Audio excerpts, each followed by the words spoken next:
ایک بدماش نے کہا تھا، یہ ان کا مفکر ہی ہے ایک، اس نے کہا تھا مسلمانوں سے 4 چیزیں مٹا دو تو مسلمانوں کا وجود ختم ہو جائے گا۔ 4 چیزیں جب تک ان کے اندر ہیں یہ کبھی مٹ نہیں سکتے۔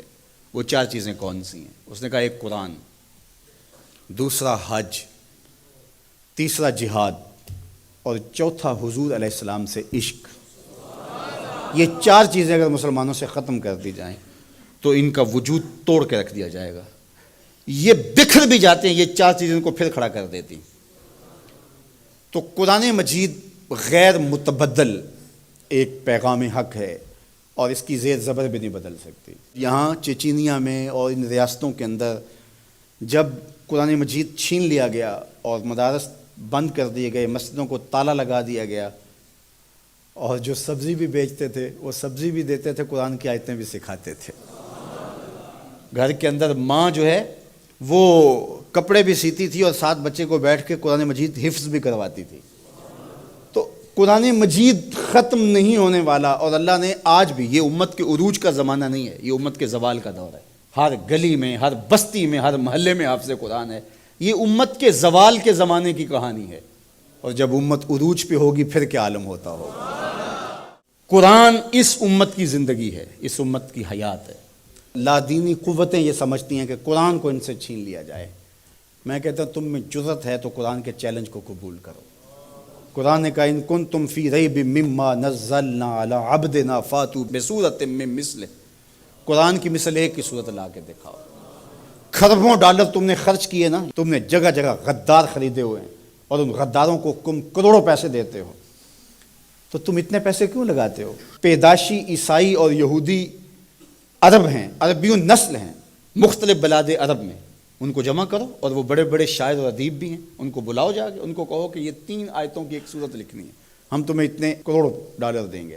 لیکن تیرے سامنے یوں دبے لچے فصحا عرب کے بڑے بڑے، کوئی جانے کہ منہ میں زبان نہیں بلکہ جسم میں جان ہے۔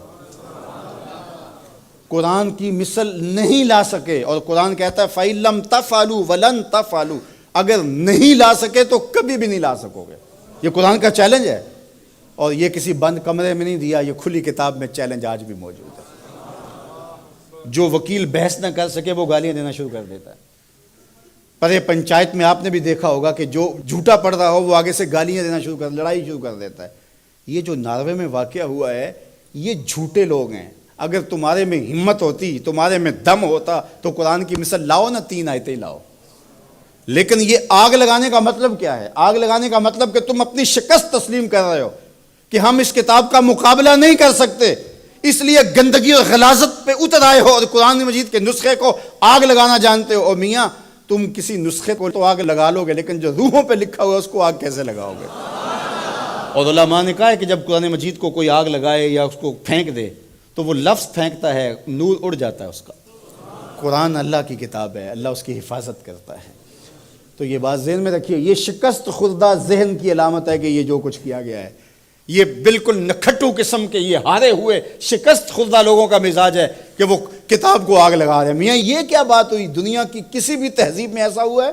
کوئی بھی دانشور ایسا کرتا ہے؟ تمہارے میں دم ہے، جرأت ہے تو اس کتاب کا مقابلہ کر کے دکھاؤ، اور تم نہیں کر سکتے اور کبھی بھی نہیں کر سکتے۔ اور یہ قرآن کا چیلنج 14 صدیوں سے موجود ہے۔ بڑے بڑے اہل سخن اس زمانے میں تھے جن کے سخن کا طوطی بولتا تھا، اور جو قادر الکلام شاعر اور ادیب اور فلسفی جو ہے وہ فصحا کہلاتے تھے، لیکن قرآن کا مثل وہ بھی نہیں لا سکے۔ تم کس کھیت کی مولی ہو؟ تو قرآن کل بھی چمکتا تھا، قرآن آج بھی چمکتا ہے، اور قرآن کے اجالے اور قرآن کی روشنیاں باقی رہیں گی۔ تو صاحب یہ بات ذہن میں رکھیے کہ اس کتاب سے ہمیں زندگی ملے گی، کتاب سے کبھی بھی دور نہ ہونا۔ چاہے 2 رکوع روزانہ قرآن مجید کی تلاوت معمول زندگی بنا لو، تمہارا کوئی دن قرآن کی تلاوت کے بغیر نہ گزرے۔ قرآن دن کے اجالوں میں اور رات کی تنہائیوں میں پڑھو، قرآن کے ساتھ جڑ جاؤ۔ یہ کتاب زندہ ہے، بلکہ اقبال نے تو کیا خوب بات کہی کہ فاش گوئیں مانچ در دل مزمرست، این کتاب نیز چیزیں دیگر است۔ اقبال کہتا ہے میں کھل کے نہ کہہ دوں جو میرے سینے میں چھپا ہے، یہ کتاب نہیں، یہ کوئی اور ہی شے ہے۔ یہ اللہ کی وہ لٹکتی ہوئی رسی ہے جس کا ایک سرا تمہارے ہاتھ میں ہے، دوسرا سرا اللہ کے دست قدرت میں ہے۔ اس کتاب سے جڑ جاؤ۔